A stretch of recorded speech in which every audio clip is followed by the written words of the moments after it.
আসসালামু আলাইকুম। এখন আমি কথা বলবো রক্তবীজ সিনেমাটা নিয়ে, যেটা বেশ অনেকদিন আগের একটা সিনেমা।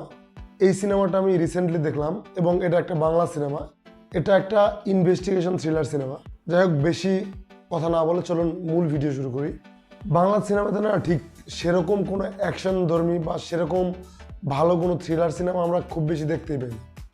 কিন্তু এটা একটা থ্রিলার সিনেমা, এটা একটা প্রপার থ্রিলার সিনেমা এবং এই সিনেমাতে যে ইনভেস্টিগেশন এলিমেন্টগুলো দেখানো হয়েছে সেই জিনিসগুলো বেশ ভালো। এই সিনেমাটা একটা ইনভেস্টিগেশন থ্রিলার হিসেবে বেশ ভালো ওয়ার্ক করছে আমার জন্য। এখন যদি এই সিনেমার গল্পটা আমি সামান্য একটু বলি, তাহলে এটা এমন একটা গল্প যে দুর্গাপুজো চলতেছে এবং দুর্গাপুজোর মধ্যে দেশের যে রাষ্ট্রপতি আছে তিনি তার গ্রামের বাড়িতে যাচ্ছে সেই পুজো করার জন্য, এবং এই পুজো করার মধ্যে তাকে মারার একটা ষড়যন্ত্র চলতেছে এবং সেই ষড়যন্ত্রগুলো কেন করা হচ্ছে এই বিষয়গুলো জানতে হলে আপনাকে অবশ্যই এই রক্তবীজ সিনেমাটা দেখতে হবে। আমার কাছে এই রক্তবীজ সিনেমাটা মোটামুটি বেশ ভালো একটা সিনেমা বাংলা সিনেমা হিসেবে, কেননা এই সিনেমার মধ্যে যে ইনভেস্টিগেশনগুলো দেখানো হয়েছে সেগুলো বেশ ভালো। এখন এই ইনভেস্টিগেশনগুলো দেখতে খুব ভালো লাগে এবং এটা তার পাশাপাশি খুবই এঙ্গেজিং একটা সিনেমা, যেটা বাংলা সিনেমার অনেক সিনেমার ক্ষেত্রে হয় না।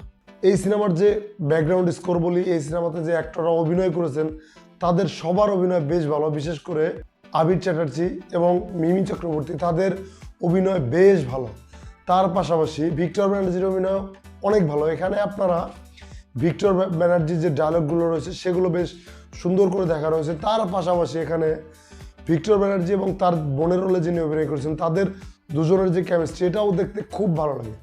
ভাই বোনের সম্পর্ক এটাতে খুব ভালোভাবে দেখানো হয়েছে এবং তার পাশাপাশি যে ইনভেস্টিগেশনগুলো চলছে সেগুলো খুব সুন্দর, যেটা আপনাকে এই সিনেমার স্ক্রিনের সাথে বেঁধে রাখতে পারে।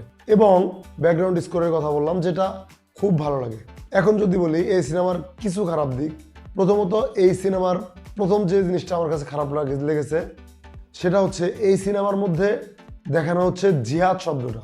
এখন অনেকেই বলতে পারেন আমি মুসলমান, সেই হিসাবে এই জিনিসটাকে আমি অন্যভাবে এলিভেট করছি। আসলেই জিহাদ বিষয়টাকে যে খারাপভাবে দেখানো হয়েছে সিনেমাটাতে, সেটা আমার কাছে খুব একটা ভালো লাগেনি। সত্যি কথা বলতে গেলে যে অপরাধী সে অবশ্যই অপরাধী, এখানে কোনোভাবেই ধর্মকে টেনে আনা উচিত না। যে অপরাধী তার পরিচয় সে একমাত্র অপরাধী। এখন সে মুসলিম হোক বা হিন্দু হোক বা সে যে কোনো ধর্মের হোক, সে অপরাধী। অবশ্যই তাকে কোনোভাবেই জিহাদি বলি বা কোনোভাবেই কোনো ধর্মকে অবমাননা করা উচিত না। এটা আমি মুসলিম হিসাবে হয়তো বা আমার কাছে একটু বেশি খারাপ লাগছে, কিন্তু এই বিষয়গুলো অবশ্যই যে অপরাধী তার সাথে কোনোভাবেই যায় না। যে অপরাধী তার একমাত্র পরিচয় অপরাধী, তার কোনো ধর্ম থাকতে পারে না। আরও একটা খারাপ দিক যদি বলি তাহলে সেটা হচ্ছে এই সিনেমাতে বেশ কিছু ফাইট সিন দেখানো হয়েছে, যেটা hand to hand fight scene না হলেও সেগুলোকে বেশ দুর্বল দেখতে লাগে। এখন বাংলা সিনেমার যে দুর্বলতা অ্যাকশন সিনগুলো নিয়ে, সেটাও এই সিনেমাতে বেশ ভালোভাবে ফুটে উঠেছে। এখন এই দুর্বল দিকগুলোকে অবশ্যই সবল করা উচিত এবং সেই জিনিসগুলোকে আরও একটু বিল্ড আপ দিয়ে আরও একটু ভালোভাবে দেখানো উচিত। যাই হোক, যেহেতু এটা একটা বাংলা সিনেমা, সেহেতু বাংলা সিনেমাতে এরকম চেষ্টা অবশ্যই হওয়া উচিত। আমি এই জিনিসগুলোকে অবশ্যই সমর্থন করি।